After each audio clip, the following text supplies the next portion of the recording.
YouTube channel. آج کی اس video میں آپ کو ایک ایسی خبر سے آگاہ کروں گی جس نے طرف تباہی مچا رکھی ہوئی ہے۔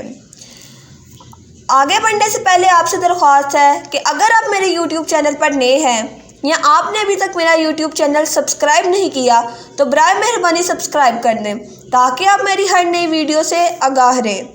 تو چلیے اپنی اس ویڈیو اور اپنی خبر کا آغاز کرتے ہیں۔ روس کا یوکرین پر حملہ آج دوسرے روز میں داخل ہو چکا ہے اور جمعے کی صبح یوکرین کی وزارت دفاع کا کہنا ہے کہ روسی افواج دارالحکومت کیو میں واقع پارلیمنٹ سے صرف 9 کلومیٹر دور موجود ہیں۔ یوکرین کے صدر کے مطابق روسی حملے کے پہلے روز ان کے ملک میں 137 اموات ہوئیں جن میں فوجی اور سویلین دونوں شامل ہیں۔ روسی افواج نے یوکرین پر شمال، مشرق اور جنوب کی جانب سے بڑے پیمانے پر حملہ کیا۔ یوکرین کے صدر نے کہا کہ روسی فوجی حملے کے پہلے روز ان کے ملک میں 137 اموات ہوئیں جن میں فوجی اور سویلین دونوں شامل ہیں۔ اقوام متحدہ کا کہنا ہے کہ یوکرین کے دارالحکومت کیو اور دیگر شہروں سے قریب 1 لاکھ لوگ نقل مکانی کی کوشش کر رہے ہیں۔ روسی فوج نے چیرنوبل کمپلیکس پر قبضہ کر لیا ہے جو دنیا میں سب سے بڑے جوہری حادثے کا مقام ہے۔ امریکہ اور برطانیہ نے روسی بینکوں کے اثاثے منجمد کر دیے ہیں۔ روسی صدر نے اپنے اقدام پر کہا کہ روس کے دفاع کے لیے کوئی راستہ نہیں تھا، تاہم امریکی صدر جو بائیڈن نے کہا اب روس کو بڑی قیمت ادا کرنی ہوگی۔ روس کے صدر اس وقت روسی سلامت کونسل سے گفتگو کر رہے ہیں اور اس بات چیت میں وہ بالواسطہ طور پر یوکرینی فوج سے بھی مخاطب ہیں۔ انہوں نے کہا دور جدید کے نازیوں نے کیو اور خارکیو سمیت کئی شہروں میں بھاری اسلحہ بشمول راکٹ لانچ سسٹم نصب کر دیے ہیں۔ واضح رہے کہ صدر پوٹن یوکرینی حکومت کے تضحیک کے لیے دور جدید کے نازی کی اصطلاح اکثر و بیشتر استعمال کرتے ہیں، تاہم یوکرین کے صدر جو خود یہودی ہیں اس کی مذمت کرتے ہیں۔ پوٹن نے کہا وہ پوری دنیا میں دہشت گردوں کی طرح برتاؤ کر رہے ہیں، عام لوگوں کے آڑ لیتے ہیں تاکہ روس پر امن آبادی کو نقصان پہنچنے کا الزام لگایا جا سکے۔ یہ واضح طور پر معلوم ہے کہ یہ سب غیر ملکی مشیروں کی تجویز پر ہو رہا ہے جس میں سرفرست امریکی مشیر ہیں۔ اس کے بعد وہ یوکرینی فوج سے مخاطب ہوتے ہیں اور کہتے ہیں کہ ان جدید دور کے نازیوں کو اپنے بچوں، بیویوں اور بوڑھوں کو ڈھال کے طور پر استعمال نہ کریں۔ طاقت اپنے ہاتھ میں لے لیے لگتا ہے آپ اور ہم آسانی سے معاہدے پر پہنچ جائیں گے۔ کیو میں ان نشیوں اور جدید دور کے نازیوں کے ٹولے برعکس ہیں۔ روسی فوجوں کی دارالحکومت کیو کی جانب پیش قدمی جاری ہے اور اب یوکرین کے حکام نے حملے اور فوجیوں کو روکنے کے لیے عوام سے ہر ممکن کوشش کرنے کے لیے کہا ہے۔ وزارت دفاع اور وزارت داخلہ نے کیو کے شہریوں سے کہا کہ ہمیں سپاہیوں کی نقل و حرکت کی اطلاع دیں، پیٹرول ہم بنائیں اور دشمن کو نقصان پہنچائیں۔ پیٹرول ہم بنانے کا ایک ہدایت نامہ وزارت داخلہ نے سوشل میڈیا پر جاری کیا۔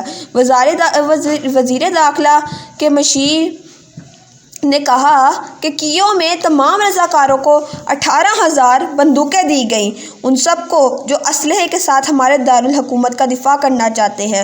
یوکرینی فوجی سازوسامان اب کیو کے دفاع کے لیے وہاں پہنچ رہا ہے۔ میں کیو کے تمام شہریوں سے اپیل کرتا ہوں کہ اس کی فلمنگ نہ کریں، اس کی نقل و حرکت کی ویڈیوز نہ بنائیں، یہ ہمارے شہر کی حفاظت کے لیے ضروری ہے۔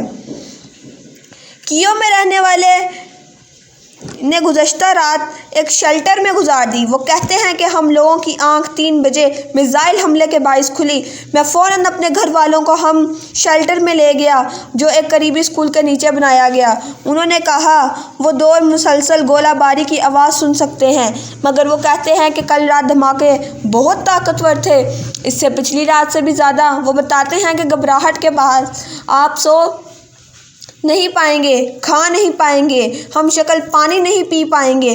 وہ کہتے ہیں کہ حکام نے شیلٹر کا بہتر انتظام کر رکھا ہے جہاں پینے کا پانی دستیاب ہے اور ان کی حفاظت یوکرینی فوجی کر رہے ہیں۔ چیچن رہنما رمضان قادروف نے کہا کہ انہوں نے اپنے قانون نافذ کرنے والے اداروں کے 10,000 ارکان پر مشتمل ایک فورس تیار کر لی ہے جسے ضرورت پڑنے پر یوکرین بھیجا جا سکتا ہے۔ روس کے سرکاری خبر رساں ادارے RIA نووستی کے مطابق قادروف نے چیچنا کے دارالخلافہ گروزنی میں خطاب کرتے ہوئے کہا، ہم بھی کسی کو نہیں بھیج رہے، ہم نے آج رضاکاروں کو جمع کیا جو کسی بھی وقت خطے میں کسی بھی خصوصی آپریشن کے لیے تیار ہیں تاکہ ہماری ریاست کا تحفظ کیا جائے۔ انہوں نے کہا، میں باضابطہ طور پر بتا رہا ہوں کہ یوکرین میں اہم مقامات پر چیچن جنگجو قبضہ کریں گے۔ رمضان قادروف نے مزید کہا کہ روس یوکرین میں دہشت گردوں سے لڑ رہا ہے۔ شام کے ایوان صدر کے جاری کردہ بیان کے مطابق صدر بشار الاسد نے جمعے کو روسی صدر کے ساتھ ٹیلی فون پر بات چیت روس کے یوکرین پر حملے کو تاریخ کی درستگی قرار دیا ہے۔ دوسری طرف کرملن کے آفیشیل ویب سائٹ پر جاری کیے گئے بیان کے مطابق بشار الاسد نے امریکا اور نیٹو کے عدم استحکام کی پالیسی کی مذمت کی جس کے باعث مشرق وسطیٰ میں حالات سنگین حد تک خراب ہوئے۔ واضح رہے کہ شام کی خانہ جنگی کے دوران روس کے صدر نے بشار الاسد کی حکومت اور ان کی فورسز کی بھرپور مدد اور حمایت کی تھی۔ روسی صدر کے ترجمان دمتری پیسکوف نے کہا کہ روسی یوکرین کے ساتھ بیلاروسی دارالحکومت منسلک میں مذاکرات کے لیے تیار ہیں۔ روس کے سرکاری خبر رساں ادارے RIA نووستی کے مطابق یہ بات چیت واضح رہے کہ دوسرے چاہتے ہیں کہ یوکرین نیٹو میں شمولیت کے ہمیشہ کے لیے ذہن سے نکال دے۔ یوکرین کے صدر نے اب سے کچھ دیر قبل روس کے مذاکرات کی دعوت دی مگر یہ واضح نہیں ہے کہ وہ پوٹن کی ان شرائط پر مذاکرات کریں گے یا نہیں۔ منسلک اس لیے ہے کہ ہم کیونکہ سنہ 2014 میں مشرقی یوکرین میں پھوٹنے والے تنازع کے حل کے لیے یہی پرامن معاہدہ طے پائے تھے مگر یوکرین پر حملے سے ایسا لگتا ہے کہ روسی صدر یہ معاہدہ پھاڑ چکے ہیں۔ اس قبل سے وزیر خارجہ سرگی لاوروف نے کہا تھا کہ تب تک بات چیت نہیں ہو سکتی جب تک یوکرینی فوج ہتھیار نہیں ڈالتے۔ جہاں مغربی ممالک روس کے خلاف متحد ہو چکے ہیں وہاں روس کا پڑوسی ملک چین روس کے خلاف نظر نہیں آ رہا۔ چین کے سرکاری نشریاتی ادارے CCTV کے مطابق جمعے کو ایک فون کال کے دوران چین کے صدر شی جن پنگ نے روس کے صدر کو بتایا کہ چین یوکرینی بحران کو مذاکرات کے ذریعے حل کرنے کی حمایت کرتا ہے۔ یوکرین روس تنازع چین کے لیے کئی طرح سے ایک بڑا چیلنج ہے۔ روس اور چین کے درمیان ہمیشہ سے موجود مضبوط سفارتی تعلق سرمائی اولمپکس میں بھی دیکھا گیا جب پوٹن بیجنگ آنے والے معدود چند عالمی رہنماؤں میں سے ایک تھے۔ اس سے قبل چین کے وزارتی خارجہ روسی فوج کارروائی کو حملہ قرار دینے سے گریز کر چکے ہیں۔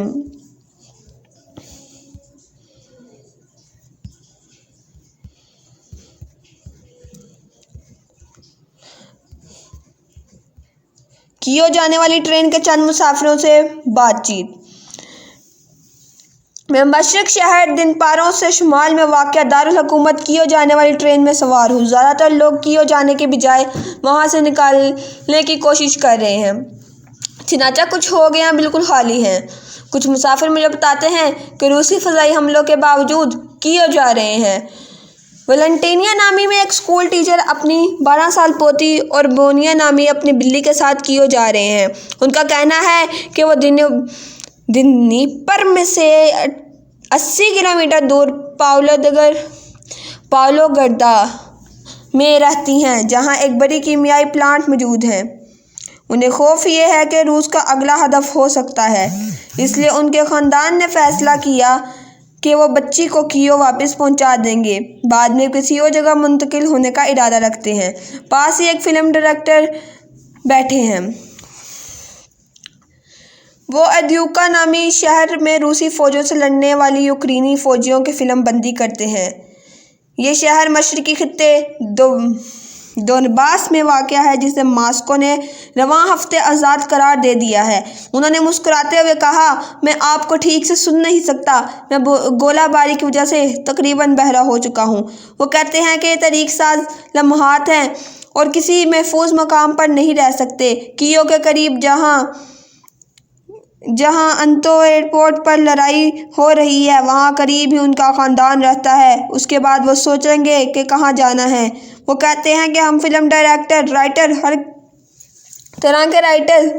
ہر طرح کے آرٹسٹ، ہم کہانی گو ہیں۔ ہم وہ لوگ ہیں جو یوکرینی لوگوں کے لیے حقیقت پیدا کریں گے جسے وہ ٹی وی، انٹرنیٹ اور سنیماز پر دیکھیں گے۔